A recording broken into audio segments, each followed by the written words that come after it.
اے نبی صلی اللہ علیہ وآلہ وسلم، ہم نے تم پر قرآن اس لیے نازل نہیں کیا کہ تم مشقت میں پڑ جاؤ، مگر ہر اس شخص کی نصیحت کے لیے نازل کیا ہے جو خوف رکھتا ہے۔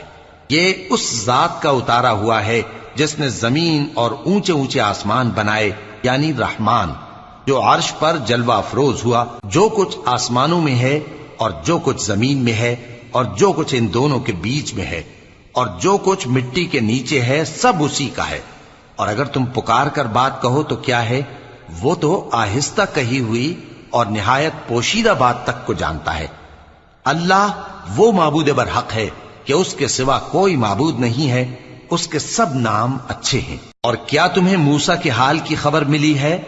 جب انہوں نے آگ دیکھی تو اپنے گھر والوں سے کہا کہ تم یہاں ٹھہرو، میں نے آگ دیکھی ہے، میں وہاں جاتا ہوں، شاید اس میں سے میں تمہارے پاس انگارہ لاؤں۔